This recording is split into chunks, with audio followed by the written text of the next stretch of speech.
ரத்த லெவல் ரொம்ப கம்மியாக இருக்கவங்க மாப்பிள சம்பா அரிசியும் கம்பும் யூஸ் பண்ணி இந்த மாதிரி ஹெல்த்தியான உருண்டை செஞ்சு பாருங்கள். ரொம்ப டேஸ்ட்டாக இருக்கும், அதே சமயம் ஹெல்த்தியாகவும் இருக்கும். இது எப்படி பண்ணலான்றது நம்ம வீடியோக்குள்ளே பார்க்கலாம் வாங்க.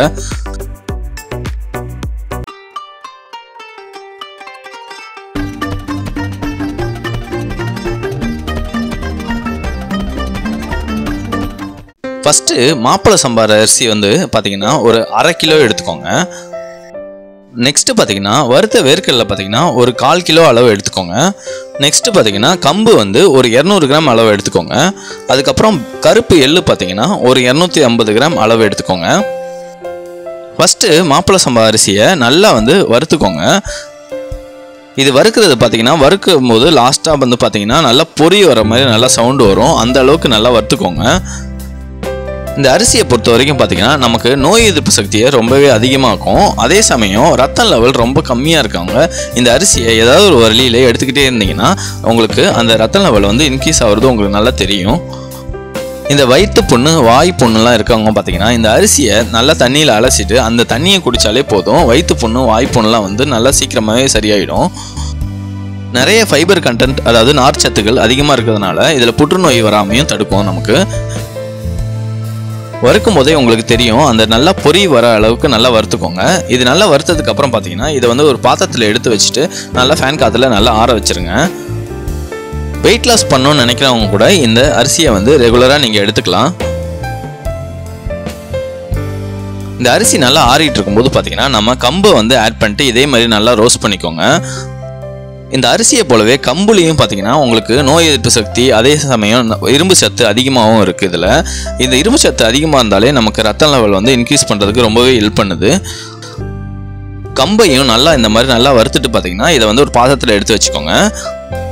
பாத்திரத்தில் எடுத்து வச்சுட்டு நல்லா ஆற விட்டுருங்க.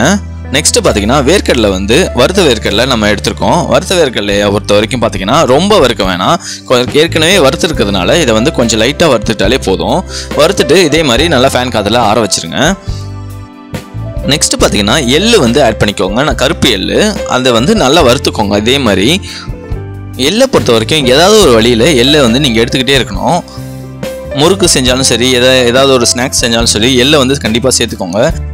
எள்ளும் புற்றுநோயை ரொம்பவே கண்ட்ரோல் பண்ணுது, அதனால் ரெகுலராக எடுத்துக்கோங்க. எள்ளையும் நல்லா வறுத்துட்டு நல்லா ஆற வச்சுருங்க.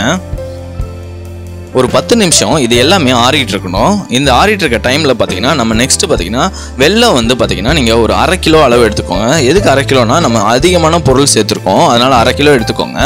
இதில் வந்து ஒரு 2 கப்பு வந்து தண்ணி விட்டுக்கோங்க. வெல்லம் நல்லா உருகி கொதி வர வரைக்கும் நல்லா இந்த மாதிரி கிண்டி விட்டுட்டே இருங்க. இப்போ பார்த்தீங்கன்னா நல்லா கொதி வந்துடுச்சு. இப்போ இதை வந்து தனியாக எடுத்து வச்சுக்கோங்க. நெக்ஸ்ட்டு பார்த்தீங்கன்னா நம்ம வறுத்து ஆற வச்சிருந்த மாப்பிள சம்பா அரிசியை ஃபஸ்ட்டு போட்டு நல்லா மிக்சியில் அரைச்சிக்கோங்க. நல்லா இந்த லெவலுக்கு வர அளவுக்கு நல்லா அரைச்சிக்கோங்க. நெக்ஸ்ட்டு பார்த்தீங்கன்னா கம்பு வந்து ஆட் பண்ணிட்டு இந்த மாதிரி அரைச்சிக்கோங்க. எல்லா பொருளையும் வந்து தனித்தனியாகவே போட்டு அரைங்க, அப்போ தான் ஒன்றுத்துக்கும் ஒரு பக்கம் இருக்கும். கம்பை ஆட் பண்ணும்போது மட்டும் ஒரு 7 ஏலக்காய் வந்து ஆட் பண்ணி இந்த மாதிரி சேர்த்துக்கு அரைச்சிக்கோங்க. கம்பை அரைச்சதுக்கு அப்புறம் பார்த்தீங்கன்னா நெக்ஸ்ட் பார்த்தீங்கன்னா எள்ளு வந்து ஆட் பண்ணிட்டு இதே மாதிரி அரைச்சிக்கோங்க. இந்த ரெசிபியை பொறுத்த வரைக்கும் எள்ளு சேர்க்கறதுனால எண்ணெயும் விட தேவையில்ல, நெய்யும் விட தேவையில்ல. நெக்ஸ்ட் பார்த்தீங்கன்னா வேர்க்கடலையை ஆட் பண்ணிட்டு இதே மாதிரி நல்லா அரைச்சிக்கோங்க. வேர்க்கடலையை அரைக்கும் போது மட்டும் பார்த்தீங்கன்னா ரொம்ப அரைக்க வேணாம், இந்த மாதிரி நல்லா மென்று சாப்பிட்ற அளவுக்கு அரைச்சிட்டா போதும். நெக்ஸ்ட்டு பார்த்தீங்கன்னா நம்ம ஆல்ரெடி ரெடி பண்ணி வச்சிருந்த வெள்ளை சிரப்பை வந்து இந்த மாதிரி ஃபில்டர் பண்ணி ஆட் பண்ணிக்கோங்க. ஆட் பண்ணிவிட்டு பார்த்தீங்கன்னா கொஞ்சமாக கொதி வர வரைக்கும் வெயிட் பண்ணிவிட்டு ஒரு ஸ்பூன் உப்பு சேர்த்துட்டு நல்லா கிளறி விட்டுக்கோங்க. உப்பு நல்லா கரைஞ்சதுக்கப்புறம் பார்த்தீங்கன்னா நம்ம ரெடி பண்ணி வச்சிருந்த அரிசி மிக்சரை ஆட் பண்ணிக்கோங்க. ஆட் பண்ணும்போது பார்த்தீங்கன்னா கொஞ்சம் கொஞ்சமாக ஆட் பண்ணி இந்த மாதிரி நல்லா கிளறி விட்டுக்கோங்க. மொத்தமாக ஆட் பண்ணிடாதீங்க, இந்த மாதிரி கொஞ்சம் கொஞ்சமாக விட்டு நல்லா கிண்டிட்டு அதுக்கப்புறமேல ஃபுல்லாக ஆட் பண்ணிக்கோங்க. ஃபஸ்ட்டு இந்த அரிசி வந்து நல்லா மிக்ஸ் ஆகிற அளவுக்கு நல்லா இந்த மாதிரி மிக்ஸ் பண்ணிக்கோங்க. ஃபுல்லாக ஆனதுக்கப்புறம் நெக்ஸ்ட்டு பார்த்தீங்கன்னா கம்பு அரைச்சி வச்சிருந்ததையும் ஆட் பண்ணிக்கோங்க. ஆட் பண்ணிவிட்டு இதுவும் நல்லா ஃபுல்லாக மிக்ஸ் ஆகிற அளவுக்கு நல்லா மிக்ஸ் பண்ணிக்கோங்க. நம்ம அரிசி ஆட் பண்ணியிருக்கிறதுனால கொஞ்சம் நேரம் நல்லா இந்த மாதிரி நல்லா கிளறி விட்டிங்கன்னா உங்களுக்கு அந்த அரிசி நல்லா வெந்துடும், நம்ம சாப்பிடும்போது நல்லாயிருக்கும் நமக்கு.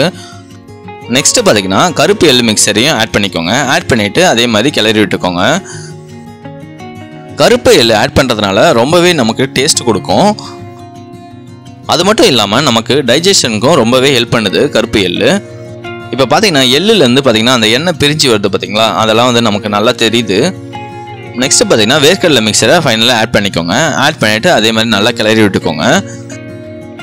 வேர்க்கடலையை பொறுத்த வரைக்கும் பார்த்தீங்கன்னா நல்லா பவுட்ரு மாதிரி அரைக்க வேணாம். இந்த மாதிரி நல்லா குருணையாகவே நீங்கள் அரைச்சிக்கோங்க. அப்போ தான் உங்களுக்கு சாப்பிடும்போது மென்று சாப்பிட்றதுக்கு நல்லாயிருக்கும். இப்போ பார்த்தீங்கன்னா ஃபுல்லாக ரெடி ஆகிடுச்சு. இது வந்து நல்லா ஹீட்டு போகிற அளவுக்கு கொஞ்சம் நேரம் வெயிட் பண்ணுங்கள். அதுக்கப்புறமேலு நம்ம உருண்டை பிடிக்க ஆரம்பிச்சிடலாம். நிறைய பேருக்கு பிளட் லெவல் ரொம்பவே கம்மியாக இருக்கும். அந்த மாதிரி உள்ளவங்க இந்த மாதிரி மாப்பிளை சம்பா அரிசியும் கம்பும் யூஸ் பண்ணிட்டு இந்த மாதிரி ஒரு நல்ல ஹெல்த்தியான உருண்டை செஞ்சு சாப்பிட்டு பாருங்கள். கன்ஃபார்மாக உங்களுக்கு சேஞ்சஸ் தெரியும். அது மட்டும் இல்லாமல் உங்களுக்கு நோய் எதிர்ப்பு சக்தியும் ரொம்பவே இம்ப்ரூவ் பண்ணும். இந்த வீடியோ பிடிச்சிருந்தா நீங்களும் வீட்டில் ட்ரை பண்ணி பாருங்கள். மறக்காமல் லைக், கமெண்ட் அண்ட் சப்ஸ்கிரைப் பண்ணிவிடுங்க. தேங்க்யூ.